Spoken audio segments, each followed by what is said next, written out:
자, 17부터 좀 특이점이 있어요. 앰프 좀만 줄입시다. 17 수능부터 특히 이제 문학에서도 출제할 때요. 좀 구성의 특이점이 보이면 그 부분을 집중해서 출제를 하거든. 앰프 좀만 더 줄일게요. 잘 봐. 이게 이제 출제자들은 재밌는 거예요, 이게. 사실 저도 흥미로웠어요. 근데 여러분 흥미로울 게 없어. 근데 어쨌든 시험은 잘 쳐야 되니까. 평가원의 마인드셋을 좀 따라가 보자고요. 다시 한번 이게 좀 구성적 특이점이야. 그러니까 뭐냐면 이거예요. 지금 중략 전후 이야기잖아. 그런데 구조가 똑같아요. 부자 간의 갈등이고 부자 간의 갈등이야. 그리고 둘 다 동갈등, 동갈등이야. 그런데 또 차이점도 있어. 그래서 소설에서 이런 부분이 있으면 되게 재밌고 특이한가 봐요. 왜냐면 우리가 뭐지? 평행이론이라고 하잖아요. 그렇게 되게 옛날 일이 다시 반복되는 느낌도 있고 우리 인간사라는 게 결국 역사가 반복되기도 하고 그런 거거든. 어차피 사는 모습은 크게 또 다르지 않을까? 그래 봅시다. 둘 다 돈 때문에 갈등이 있고 돈 때문에 갈등이 있어요. 그래서 이런 흐름으로 쭉 대화가 이루어지거든. 좀 이따 그걸 볼 거예요. 하나 더. 이쪽을 그대로 적용해서 또 볼 거예요. 그래서 사진 찍어 올려드렸고 필기를 하셨기 때문에 이게 무슨 얘기를 하는 건지 같이 보시면 느낌이 올 겁니다. 자, 시작하시죠. 봅시다. 초반부에 인사배 세팅 작고 갈았어. 그럼 봐봐. 지금 여기서는 계속 돈 얘기예요. 그래서 일단 돈 얘기에다가 현관펜으로 치고 한번 가볼게요.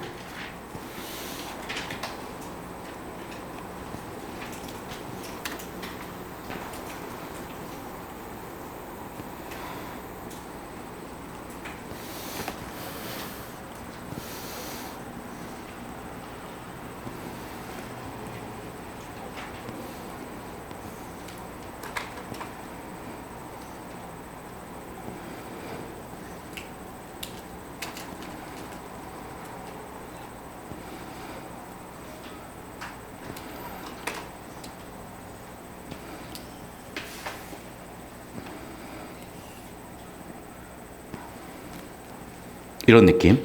계속 돈 때문에 서사가 이어진다는 게 보일 거고, 그래서 아까 서사 유형 중에 얘도 소재 또는 사건 갈등이 서사를 끌고 가는 힘을 갖고 있는 거죠. 다시 한번 얘기하지만 돈 때문에 갈등이 생겨나고 이 돈 때문에 생긴 갈등이 서사 흐름을 만들어내고 있거든. 그래서 이런 거 좀 봐주시면 좋고 나중에 소설 작품들, 기출 작품들 몇 개 쌓이고 나면 느낌은 돌 겁니다. 값이. 자, 누가 돈 쓰는 거 안 한 거 탈했나라고 이제 영감님이 꿍시렁 되는 거야. 왜? 아들내미가 아빠 왜 돈 그렇게 써? 막 그러니까. 누가 뭐 돈을 쓰라니 걱정해. 내 돈 갖고 내가 쓰는데 네가 뭐라는데 자꾸 뭐라는 거야? 간섭하지 마. 내가 맘대로 쓸게라고 얘기를 한 거야. 그랬더니 아마도 여기서 안 나와 있지만 상훈이가 아버지한테 한 소리 했겠죠. 그러니까 아버지는 거기에 대해서 자기 방어를 하는 거고 상훈은 다시 한번 좀 잔소리를 하는 거야. 아버지 뭐 굳이 돈을 그렇게 쓰시고 그러세요 라고 하면서 상훈이가 얘기를 꺼냅니다. 아버지 돈을 제가 쓰신다고 하는 것만도 아니고 아니 뭐 아버지 잘못이라기보다는 그 괜히 그런 돈 이렇게 쓰는 사람들이 잘못이라니까요 라고 이제 옆에 사람을 탓하니까 아버지는 그래 뭐 근데 뭐가 문제라는 건데 라면서 얘기를 한 거예요. 그러니까 여기까지는 아주 갈등이 되게 심하진 않았어. 아니 대동보서만 하더라도요 보니까 대동보서가 뭔지 나도 몰라. 근데 족보 만들겠다고 50원을 썼대. 50원이면 되게 작은 돈이잖아요. 근데 인플레이션을 생각하면 옛날엔 되게 큰 돈이었나 봐. 그러니까 약 50원? 한 500만 원 정도 하나 봐 옛날 기준으로. 그러면 아니 족보 하나 만들자고 500만 원, 뭐 50만 원씩 드는 거 말이 되나요? 라고 할 수 있는 거죠 아들 입장에서는. 그리고 뭐 족보 만드는데 뭐 한 건에 뭐 50만 원만 썼어요? 그거 만든다고 3, 4천만 원 썼잖아요? 라고 하니까 아버지 입장에서는 약간 열받는 거야. 왜? 자, 여기까지는요 대화잖아. 근데 여기부터는 누구의 내면 심리? 영감님의 내면 심리인 거예요. 그러면 얘기했죠. 이 내면 심리는 인물의 특성을 파악하는데 되게 중요하고 이 인물이 어떤 생각을 가지고 어떤 사건 갈등 장면을 만들어 어떤 서사를 만들어가는지에 영향을 끼치는 근본이 되는 정보이기 때문에 내면 심리 파악은 되게 중요하다고 했어. 일단 영감도 맞아. 돈 그렇게 쓸 필요 없는 건 나도 알겠는데 아니 그 3, 4천 원이 뭐 딱히 족보만 쓰는데 만드는 건 아니래요. 왜 그래?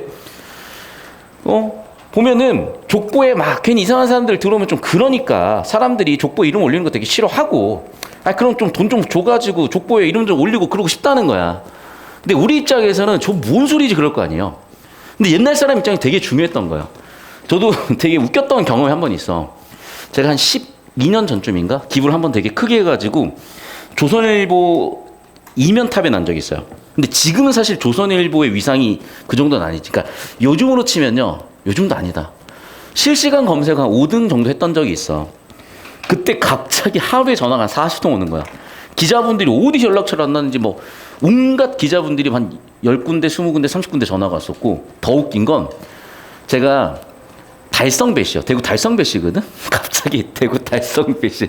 거기서 오는 거야. 종친에서 갑자기 전화가 오는 거야. 그래가지고, 뭐, 나한테 물어봐. 자기가 어디 배시인데, 뭐, 몇 대 손이냐, 무슨 파냐, 다 물어보는 거예요. 알게 뭐야, 사실은. 근데 이제 얼마 부리면서 대답을 하긴 했어. 근데 봐봐. 이런 족보를 쓰시는 분들한테는, 니네 그 범자의 전쟁 알죠? 하정우 나오고 그런 거. 거기 보면은, 그 옛날 분들은 그 족보가 되게 중요한 거야. 왜냐하면 가문이고 가족이잖아. 그러면 그 가족 가문에 유명인이 나타나고 능력자가 나타나면 당연히 혈연이 연결될 수 있고 하니까 되게 중요한 거란 말이야. 그러니까 갑자기 족보에 내가 이제 되게 중요 인물로 올라갔나 봐요. 어쨌든 그런 전화를 내가 받게 됐던 거야. 그럼 봐봐. 이 조이관 입장에서도 돈이 있었겠죠. 근데 의관이잖아. 그러면 조선시대 기준으로 의관은 타클라스 관료는 또 아니잖아. 그러니까 자기 신분이 그렇게 높진 않아, 사회적 신분이. 근데 돈이 생겼어. 그러면 이제 자신의 사회적 신분을 인정받고 싶기도 하고, 옛날에 전통적으로 인정받았었던 족보의 이름을 올리거나 하는 과정에 돈을 좀 쓴 거죠. 즉 무슨 얘기냐 이거야. 조이가는 완전히 조선시대 사람인 거예요. 그래서 조선시대의 가치관을 가지고 살아. 그런데 갑자기 개화기가 됐잖아요. 그러면 상우는 그 개화기 가치관이나 또는 과도기적 가치관을 가지고 살아. 그러니까 당연히 조부와 상우는 같은 돈을 쓰더라도 관점이 다른 거죠. 또는 족보에 대한 관점이 다른 거야. 그러니까 둘은 당연히 갈등할 수밖에 없는 거예요. 그러니까 아빠 입장에서는 뭐 돈을 그렇게 왜 써요? 알긴 알겠는데 족보 쓰는데 그 정도 돈도 못 쓰니? 이렇게 되는 거고. 내가 내 돈 쓰는데 네가 뭔데 뭐라는 거야? 가 되는 거죠. 그러니까 이제 아버지는 슬슬 열받고, 그 열받는 내면 심리가 여기 기억 밑줄에 나와 있는 거죠. 그러면 기억 밑줄이 있다는 건 이 내면 심리를 얼마나 잘 파악했냐를 당연히 물어볼 수밖에 없겠죠. 그래서 아버지께서 한 1,000원 썼다고 하는 이유도 나와 있는 거야. 뭐야? 아니, 남봉 자식이 나무 피운 돈. 예를 들면 내가 사고를 쳤어. 뭐 예를 들면 뭐 도박을 하다가 한 1,000만 원 날려 먹었어. 근데 엄마한테 너 얼마 날려 먹었어 했더니 그냥 엄마 한 500 날려 먹었어. 저 미친놈 이렇게 돼가지고 이제 엄마가 돈 갚아준다든지 하는 거야. 예를 들면. 그러면 내가 사고 쳐놓고 돈을 좀 줄이듯이 나도 썩 떳떳하진 않으니까 3, 4천 원 써놓고 한 1,000원 썼다고 하는 거야. 뭐 그런 얘기를 하는 거야. 그러면 영감님 입장에서는 짜증나지. 왜? 내 돈 갖고 내가 내 돈 쓰는데 자꾸 나를 이렇게 바보 취급을 하면 굉장히 짜증날 거 아니에요. 조금 줄여주세요. 그래서 상훈이가 계속 뒤를 박아요. 아버지 그런 돈을 왜 그렇게 쓰세요 자꾸. 얘도 눈치가 없는 애지. 그래서 이제 어떻게 됐어? 아버지가 순간적으로 개빡친 거야. 그래서 뭐라 그랬냐? 야, 돈 그럼 어떻게 쓰라고? 너는 새끼야 그 5,000원 갖다가, 그러니까 5, 6천 원은 한 5, 6천만 원 정도 되겠죠? 그거를 너 학교에다가 기부해놓고 너 거기 선생지는 학교에서 그 제자 유인해가지고 꼬셔가지고 놀고, 너 이 새끼 너 그렇게 하는 게 돈 잘 쓰는 거냐라고 이제 들 박는 거예요. 그러면 이제 상훈이 입장에서는 그게 뭐 거짓말이거나 사실이 아니면 넘어갔을 텐데, 상훈이 캐릭터가 굉장히 여자를 밝히는 캐릭터야. 실제 여기 소설상에 있었던 얘기인 거야. 그러니까 상훈이가 갑자기 이제 딜 존나 막혀가지고 이제 말문이 막힌 거죠. 왜? 맞잖아. 할 말이 없지. 왜? 자기는 그 돈을 기부해서 그걸 이용해서 제자 꼬셔서 놀고 있었으니까.가 된 거죠, 이제. 그래서 아버지가 갑자기 딜을 박아요. 너무 크다. 그러면서 상훈이는 대답도 못하고 얼굴 빨개질 수밖에 없는 거야. 상훈이는 당황했죠. 근데 왜 이게 중요하냐면, 봐봐, 이제. 이렇게 비판을 했잖아, 아버지가. 이렇게 이어지잖아. 좀 더 줄여봐요. 좀 더 줘. 오케이. 됐어요. 당황했잖아. 여기서 끝나야 되는데, 이 뒤쪽에 이 여자 밝히는 이 모습이 겁나 드러납니다. 더 줄여봐. 죄송해요. 더 줄여봐요. 봐봐. 자, 이제 이런 상황에서 아버지가 돌아가시면 아들한테 유산을 줄 수가 없잖아. 이렇게 사이가 안 좋고. 그리고 이 상훈이 하는 짓이라고는 뭐야? 돈 있으면은 여자 꼬시는데 쓰는 거야. 아버지 돈 주겠어요? 날려먹겠지? 그러니까 상훈이한테 안 주고 손자한테 준 거야. 그래서 조이간이 죽고 나서 손자인 덕기가 유산을 상속받아요. 그러면 이제 상훈이는 돈도 없어. 그런데 유산 목록에 정미소가 빠졌으면 이 법적으로는 자기 거잖아.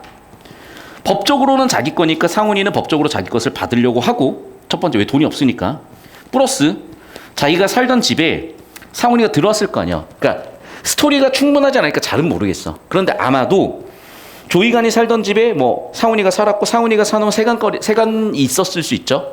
그러면 이제 덕기가 집안을 물려받은 거니까 덕기가 들어 살게 되면은 아버지 물건을 써야 되니까 상훈이한테 세간값을 줘야 될 수도 있었나 봐. 그래서 상훈은 세간값을 적은 종이들을 덕기에게 보내서 값을 치르려고 한 거겠죠. 정리하면 이거야. 지금 상훈의 상황은 돈이 없어요. 그러니까 목록에 없는 정미소 플러스 세간값까지 좀 받으려고 하는 상황. 여기까지 이해되셨죠? 쭉 봅시다. 그럼 이제 물어보는 거야. 어제 그건 봤니? 이렇게. 두고 가 라고 한 거야. 근데 잘 보세요. 역정스러운 목소리나 여자 손들이 많은데 봐. 얘 캐릭터 딱 나왔죠. 아니 뭐 여자가 있으면 뭔 상관이야. 그냥 돈 받으러 왔으면 돈 달라 그러면 되는 거지. 괜히 여자들 앞에서 자기 돈 없는 거를 보이면 좀 창피하고 못 고실까 봐 괜히 신경 쓰면서 구차스럽게 세간값 가지고 아들하고 싸우는 모습을 보이기 싫은 거야. 누구 때문에? 여자 때문에. 그러니까 이미 상훈이 캐릭터가 나오는 거죠. 여미새예요, 여미새. 그래서 얘가 캐릭터가 여미새였기 때문에 이렇게 여자애들 많으니까 아들아 알지? 줘? 이런 느낌. 원래는 굉장히 열받아 있어 지금. 왜 돈이 없어. 그 많은 유산이 다 손자한테 갔어. 개빡쳐 지금. 근데 그거 아들이 안 주려고 그래. 막 짜증나. 막 돈도 없어 지금. 지금 꼬신 여자랑 지금 호텔 가가지고 뷔페 먹여줘야 되는데 없어. 내 차인데 차에 기름값 넣어야 되는데 기름값도 없어 지금. 어떡해. 야 빨리 정미소 좀 줘봐. 빨리 세간값 좀 줘봐. 이런 상황이야 지금. 그래서 아들은 그걸 알지. 얼마나 아버지가 한심스럽겠어요. 그러니까 아니 제가 못 드린 건 아닌데요. 좀 아버지 이러면서 이제 일하는 거예요. 아버지 아버지 이러면서 이제 아버지니까 그래도 속이 터지는 거예요. 이제 덕기의 내면 심리. 그럼 아버지한테 한 소리 하고 싶어. 아니 아버지 맨날 그 돈 갖다 여자나 꼬시고 적당히 좀 하세요. 지금 아버지 나이를 생각하셔야지. 뭐 이런 얘기를 하고 싶은데 또 아니야. 아버지 너무 그렇게 많이 달라고 하시면 어떡해요? 라고 약간 말을 애둘렀겠죠. 이거 세간거리 그냥 뭐 적당히 쓰면 되시죠. 그걸 굳이 돈을 받으셔야 되겠어요? 라고 하는 거는 이제 아버지한테 자기가 나름대로 반박을 해본 거예요. 더군다나 뭐 그 안방 가구 놓는데 1,000만 원 그거 너무 과하다고 보는 거야. 1,000원이니까 요즘으로치 뭐 정확히 모르지만 한 1,000만 원 정도 되겠죠. 뭐 아버지 좀 가요. 막 1,000만 원 에바지. 그러니까 이제 아버지 열받은 거죠. 왜? 돈 때문에. 야, 이 판이 무슨 판인데? 또 그거 뭐 그런 이상한 소리 할 거면 말이야. 뭐 다 내놔? 라고 하면서 갑자기 승질 내는 거야. 아버지가. 그래서 이제 상훈이는 나름대로 이제 반박도 해보는 거죠. 왜? 덕기가 여기 대사는 이제 덕기가 치는 거죠. 덕기가 상훈이한테 뭐라고 좀 해보는 거야. 왜? 할아버지는 여기서 누구니? 조이간. 할아버지가 아까 족보에 돈 쓴다고도 뭐라고 했잖아. 중략 줄거리에 뭐 자세히 나오진 않았지만 산소에도 돈 쓴다고 또 뭐라고 했나 봐. 그러니까 덕기는 그걸 다 봤기 때문에 아버지도 할아버지 그 돈 함부로 쓰신다고 뭐라고 해놓고 저도 그럼 안 돼요? 이런 얘기를 한 거야. 그랬더니 이제 얘는 돈도 없는 상황에 열받게 하니까 막 화를 막 내면서 막 하는 거야 이제. 그러니까 덕기도 열받는 거야. 아버지 그 정미소뿐만 아니라 법적으로 하면 사실은 다 아버지 거죠. 할아버지 건 아버지가 물려받아야 되니까. 물론 유언 때문에 딱 받은 거지만 제가 뭐 정미소뿐만 아니라 그 재산 뭐 못 드리겠어요? 저 딱히 그런 욕심 없어요. 라고 얘기를 하는 거야. 근데 굳이 이렇게까지 하시면 제가 어떻게 드려요? 라고 이제 서로 치고 받는 거죠. 그랬더니 이제 막 열받으려 하다가 갑자기 열받은 거예요. 그래서 조상훈이 열받으니까 원래 나이 들면 약간 운동 감각이 떨어지거든. 그러니까 10살만 젊었어도 싸대기를 한 대 딱 때려줬을 텐데 운동 감각이 떨어지니까 싸대기를 딱 때리려고 하는 순간 아들이 딱 일어나 버리니까 싸대기를 못 때리고 주먹으로 뺨을 갈리려다가 주먹이 어깨에 맞은 거야. 그러면 이제 아들 입장에서는 어때요? 아버지가 한심했다가 이제는 되게 안쓰러워지기 시작을 하는 거야. 왜일까요? 봅시다. 일단 좀 정도 떨어지는 것 같고 우리 아버지 왜 저렇게 되셨지? 라고 안타깝기도 하고 그러면서 이 니을은요 덕기가 보는 아버지인 상훈에 대한 성격이나 상훈이 겪은 일들이 나온 거죠. 그러니까 이런 거야, 얘들아. 저 잠깐 따라와 보세요. 이게 사실은 상훈이가 좀 불쌍한 애긴 해, 어떻게 보면. 왜? 덕기는요, 완전히 계약이 가치관이 자리 잡은 이후에 태어나서 살아가니까 얘는 나름 근대적인 삶을 살고 있는 애야. 할아버지요, 조선시대 가치관을 가지고 살아가고 나름 재산도 축적을 했어요. 그럼 이 사람들은 사회적으로나 뭐 재산적으로나 크게 문제가 없는 사람인데 하필이면 상훈이는 중간에 낀 거야. 그러면 나름대로 이런 삶을 살려고도 이런 삶을 살려고도 했는데 이도저도 아니니까 사람이 망가진 거예요. 그런 얘기를 가지고 그런 좀 배경을 가지고 보세요. 그러니까 아마 상훈이는 나름대로 근대화를 거치면서 개화기 시절에 뭐 신앙을 갖거나 또는 뭐 스님이 되려고 했다든지 아니면 신부님이 되려고 했다든지 했겠죠. 그럼 나름 그렇게 자기의 꿈이 있었던 건데 그게 막혀버리면 당연히 사회적으로 문제가 생길 거고 그러면 꿈도 희망도 없어지는 상황이 오는 거죠. 그러면은 다 때려치우고 뭐 여자나 꼬시고 그냥 적당히 살고 있는 그런 모습이라고 나도 동정이 되기는 해. 그러니까 이거는 덕기가 보는 상훈에 대한 평가죠. 아유, 아버지 좀 그래 불쌍하시지. 그런데 아버지 그래도 나름대로 신실한 신앙생활 하시던 분이 뭐 어떻게 저렇게 돈 때문에 저러고 여자 몸이 저렇게 환장해가지고 왜 저러실까? 늙으셔가지고 저러고 있으면 저 왜 저러지? 늙어가지고 맨날 여자만 밝히고 돈만 밝히고 좀 아닌 것 같은데? 라고 하면서도 안타까운 거죠, 사실은. 어떤 느낌인지 알겠어요? 그러니까 결국 정리하면 이거야. 그 시절에 있을 수 있는 아버지 아들의 갈등, 그리고 그 아들이 다시 아버지가 돼서 또 아들과의 갈등. 그리고 이거는 사실은 이 시대에도 없지 않아. 왜 그러냐면 우리 아버지가 우리 조카를 엄청 좋아해요. 그러니까 우리 아버지가 할아버지고 조카가 이제 손자잖아. 엄청 잘 놀아, 진짜. 우리 아버지가 한 뭐 70 정도 되셨는데 손자는 이제 3살, 4살, 5살인데 그냥 정신력이 똑같은 것 같아요. 너무 잘 놀아주셔. 난 너무 피곤하거든. 정신력 똑같다는 게 그냥 우리 아버지가 이제 잘 맞춘다는 얘기겠죠. 근데 또 나랑은 우리 아버지가 그렇게 썩 매끄러운 관계가 좀 아니야. 전에 한번 싸웠거든요. 약간 그런 것 같아, 사실은. 그래서 이게 약간 반복되는 것도 있는 것 같고, 사실 진짜 별거 아닌 걸로 싸웠어. 진짜 별거 아닌 걸로 싸웠는데, 어쨌든 약간 그런 느낌도 있는 것 같아요. 됐죠, 여기까지? 자, 그럼 봐봐, 얘들아. 다시 한번 제가 구조를 요약적으로 봤어요. 정리하면 이거야. 초반부에 조부와 상훈, 다시 조이관과 상훈이가 갈등이 생겼고, 돈 때문에 갈등이 생겼죠. 처음에 방어를 시작했더니, 아니, 아버지 그 족보 그렇게 돈 쓰시는 거 약간 호구예요. 라고 했더니, 야, 나름 나 명분이 있어. 비판했더니 갑자기 제자를 유인했네 어쨌네 치부를 밝히면서 뭐라고 하니까 상훈이는 얼굴 빨개지면서 한마디도 못하고, 상훈이는 돈이 없는 그런 상태에서 야, 그 세간값 좀 내놓을래?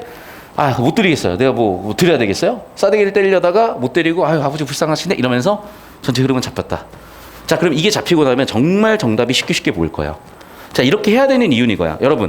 여러분이 지금 나름대로 다 맞은 학생도 있을 거고요. 나름대로 잘 푼 학생들도 있을 거야. 다시 한번 얘기하지만 여러분이 여기서 시간과 정답률을 더 확실하게 못 끌어올려 놓으면은 나중에 독서에서 힘들어져요. 잘 들어야 돼. 작년에 제가 학생들 이감이나 모의고사 통계를 보잖아요. 1, 2등급과 3, 4등급의 차이가 어디서 나냐면 독서가 아니야. 선택과 문학에서 차이가 나버리더라고. 근데 희한하게 3, 4등급인 친구들은요, 문학 수업을 듣는 집중력이 많이 떨어지더라고요. 왜 그러냐면 고3들이 많아. 그러니까 이미 내신이 어그로 끌려 있어. 그러니까 그걸 고치는 게 되게 피곤한 거예요. 왜? 공부 자체가 이미 피로해져 있으니까. 그 방학 때 잘해 놓으셔야 돼요. 개학하면 어차피 많은 거 못해. 자, 봅시다. 상훈에 붙이는 족보를 만드는데 한 1,000원이 들었다면 다행으로 여기는 게 아니라 뭐라고? 방어적으로 합리화를 하고 있지. 이건 결국 뭐야? 이 사람의 내면 심리예요. 잘 들어. 이 39번의 1번 선지는 너희 상훈에 붙이는 내면 심리 잘 읽었니를 물어보는 거예요. 1번 선지는. 표면적으로는 1,000원이 들었다, 5, 6,000원이 들었다, 산소에 돈을 썼다, 세간값이다, 재산이 낭비된다. 핵심 주제는 뭐였어? 돈이었어요. 돈 때문에 부자 간의 갈등이 생겨났어. 이게 핵심이야. 그래서 돈에다가 초점을 둬가지고 문항 설계한 건 보일 거예요. 그런데 1번 선지는 돈도 돈이지만은 상훈 부친의 그 돈에 대한 내면 심리를 읽으라는 거야. 아버지는 뭐라 그랬어? 1,000원 들어서 다행이 아니라 야, 그 돈 쓸 돈 쓴 거야 라고 얘기한 거예요. 그러니까 사실은 내면 심리 방어적 합리화를 한 거지. 물론 얘를 틀렸다고 도려내는 방법은 여러분한테 익숙한 방법이 있는 거죠. 1,000원 들었다며 다행이라 여기는 게 아니라 아들에게 방어적으로 합리화를 하고 있다. 이렇게 하면 여러분 좀 더 와닿는 선지로 바꾸는 게 될 거야. 근데 당분간 이렇게 하더라도 다시 한번 수업 듣는 과정에서 제가 문제를 풀어나가는 그 느낌을 잘 잡으셔야 되고, 그게 어느 순간 안착이 되는 순간 여러분 확 편해질 겁니다. 공부량이 많아져야 돼요, 여러분 제발. 그래서 매일 한 회분씩 모의고사 푸는 거 꼭 하셔야 됩니다. 당분간은, 한 달 동안은. 2번 선지 볼게요. 상훈에 붙이는 상훈이 5, 6천 원을 학교에 디밀었던 것은 유리하게 쓴 게 아니라고 보았다. 맞죠? 그래서 뭐라고 쓴 거야? 이걸 근거로 상훈이를 비판을 했잖아.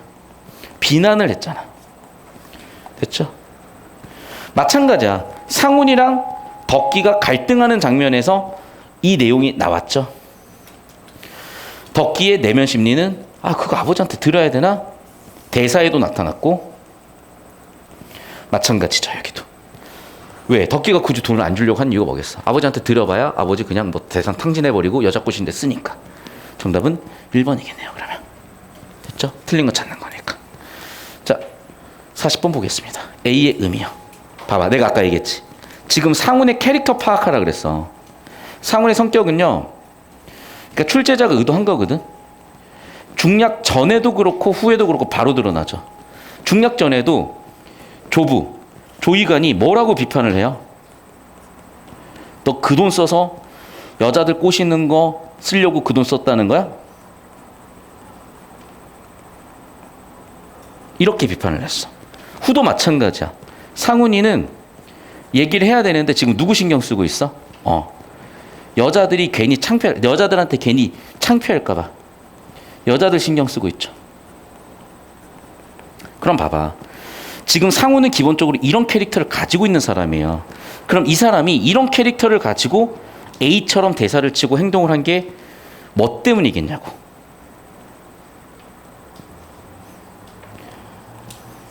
보이시죠? 이것 때문인 거죠. 여자 손들이 많은데 그 쪽팔리게 그 돈 때문에 아들하고 싸우는 모습 보여주기 싫은 거야.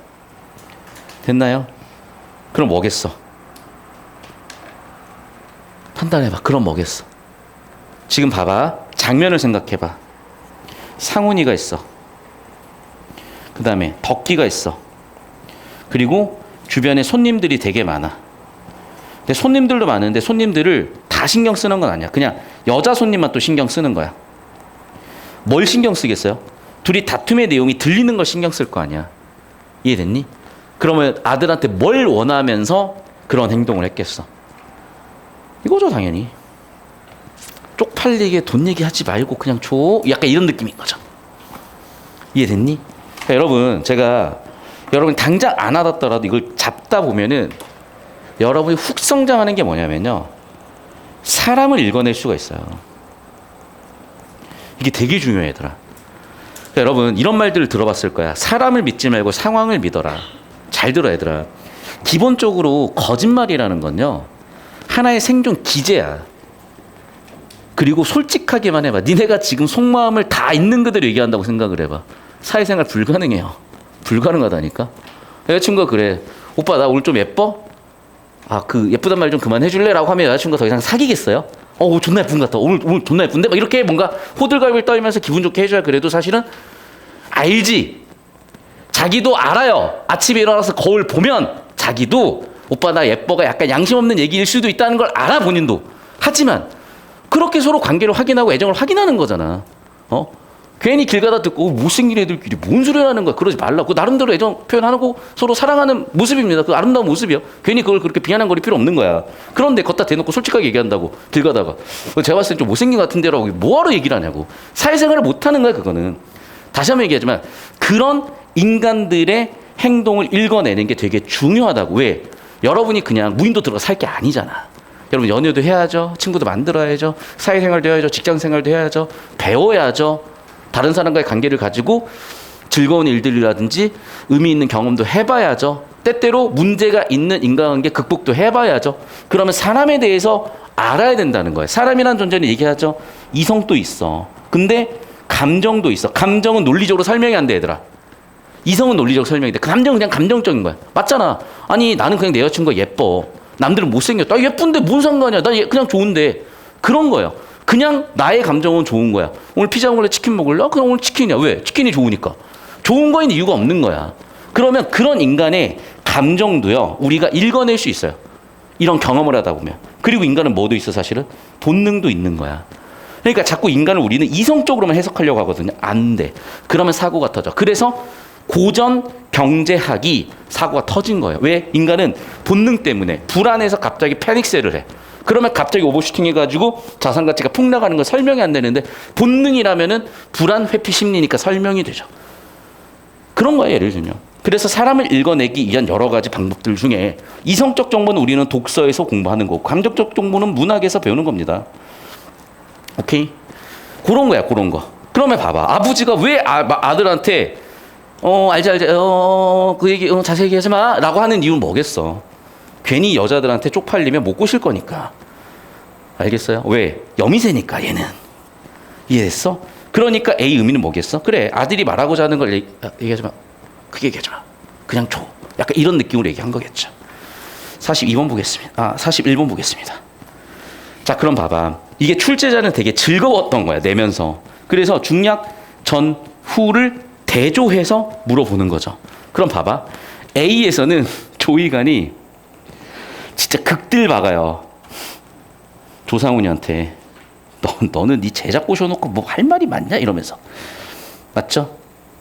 비판했죠, 이걸 가지고. 맞네. 1번. 2번 선제 볼게요. A와 달리 B에서는 그래, 동정하잖아. 우리 아버지 왜 저럴까? 막 이러면서 동정도 돼. 내가 뭐 중요하다 그랬어요? 내면 심리 중요하다 그랬죠? 아예 워딩이 그대로 쉐라 박혀 있어요, 얘들아. 아예 워딩이 그대로 박혀 있다고. 이런 거 잘 읽으셔야 돼요. 그래서 내면 심리가 그대로 들어와 있죠.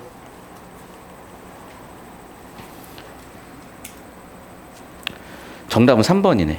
그래도 이 사람들은 남 탓은 하진 않아요. 맞잖아. 내 잘못을 방어하거나 옹호하려고는 해도 내 잘못이 아니라 네 탓이야라고는 안 하는 거야. 그러면 정답은 3번. 즉 갈등 양상을 보면은 서로 비판을 하고 그 비판에 대한 방어를 하고 다시 비판을 하고 다시 방어를 하고 이런 관계인 거지, 남 탓하지는 않죠. 그래서 전반적인 갈등 구조를 봤다면 좀 쉽게 보였을 정답 선지. 다시 한번 얘기하지만 잘 들어. 내면 심리 파악하세요. 갈등 파악하세요. 제가 여기서 수능에서 설계에서 물어본다고 한 정보들이 그대로 박혀 있고, 이걸 얼마나 수능에 요구하는 형태로 정보 처리를 해낼 수 있느냐가 여러분 실전에서 시간이나 정확성을 결정할 거라고요. 알겠습니까? 잘 들어요, 여러분. 그래서 지금 이거 수업 듣고 끝이 아니에요. 저희가 이제 교재가 나오고 할 텐데 여러분 다시 정독도 해보시고 나름대로 고민도 해보셔야 돼요. 왜 저렇게 풀리는지도 생각을 해보시고 여러분 나름대로 풀어보셔야 돼. 이게 예년 학생들하고 조금 달라. 예년 학생들은 코로나 전 세대로 기준을 해볼게요. 그게 그래도 정상적으로 학원 수업을 할 수 있었던 환경이니까. 왜냐하면 코로나 때는 갑자기 셧다운 해가지고 학원 한 2주 쉬어야 돼 막 이런 난리가 났으니까. 대부분의 여러분 5년 선배들은 수업을 들어오면 이쯤에서 들어왔어요. 이쯤에서.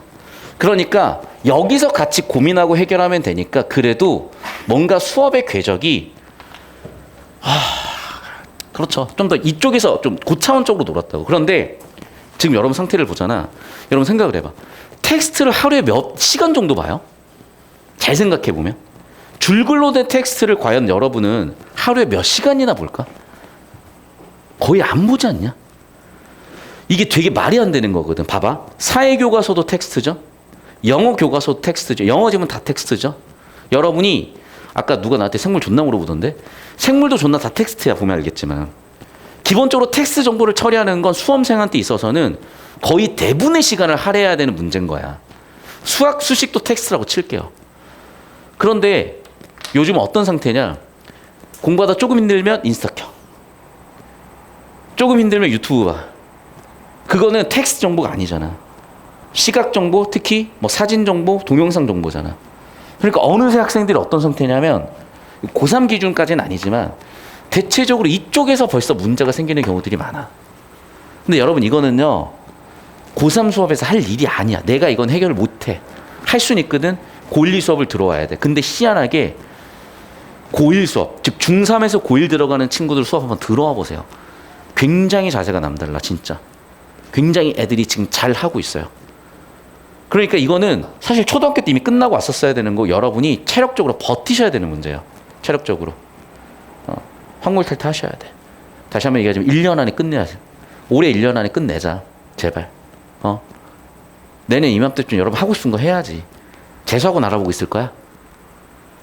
인터넷으로 알바도 뭐 하고 돈도 모아가지고 여행도 가보고 대학교 동아리 뭐 하지? 뭐 이런 거 하고 소개팅 어떻게 하는 거지? 남성 어떻게 받지? 뭐 이러면서 이런 행복한 상상을 하시라고 내년에. 근데 내년 이맘때쯤 씨발 재수학원을 시대인지로 가야 되나? 메가스터디로 가야 되나? 독재를 할까? 벌써 우울하지 않냐? 막 좀 설레요? 독재 알아보고 뭐 재수 종합반 알아보는 거 되게 설렙니까 여러분? 물론 여기 재수생도 있어. 미안한데 어쩌겠어. 올해 1년 안에 끝내라고. 그러려면 다시 한번 얘기하지만 이 문제는 여러분 스스로 혼자서 지문 넣고 고민하세요. 그리고 해결이 안 되면 조교쌤인데 저한테 요청하세요. 근데 수업의 포인트는 이쪽이라는 거야. 그래서 예전보다 좀 만드는 과정이 걸리지 않을까라는 생각도 들지만 어쨌든 이 과정 거치시면서 성장하실 테니 쭉 한번 가보겠습니다. 자, 마지막 문제 볼게요. 여러분 봅시다. 3대 서술자는 대체적으로 특정 인물 시각에 의존하여 다른 인물을 서술 대상으로 포착한다. 이때 특정 인물은 장면에 따라 선택이 되는데 기억과 니은 설명해 오래. 자, 그럼 봐. 기억은요. 누구야? 기억은 영감, 즉 조의관 입장에서 자기 옹호하고 있는 거야. 이게 기억이에요. 반면에 니은은요. 덕기 입장에서 아버지 평가하는 거죠.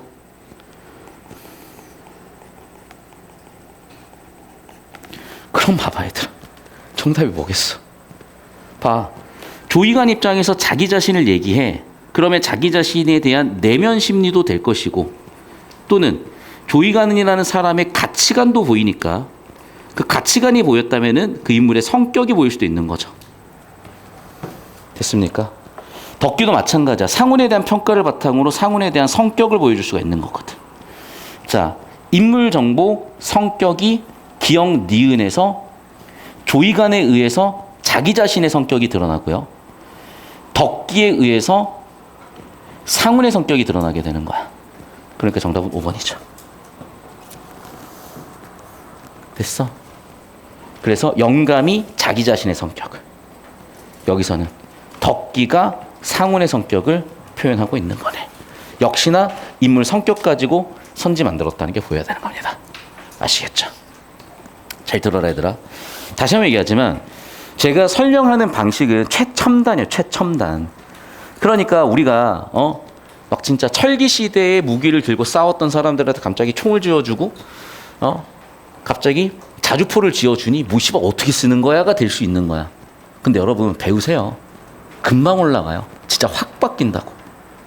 그리고 확 바뀌려면 다시 한번 얘기하지만 모든 반응은 에너지가 투입돼야 되고 역치를 넘겨줘야 되는 거야. 방법은 하나야. 역치를 넘기기 위한 충분한 에너지를 투입하십시오. 그건 공부량입니다. 자, 고생들 하셨고요. 15분인데 죄송해요. 아직 안 끝났어요. 자, 15분이니까 5분 정도 쉬었다가 지문 하나 더 풀겠습니다. 지금 뭐 풀어야 되는지 바로 설명드릴게요. 잠깐 영상은 끊고요.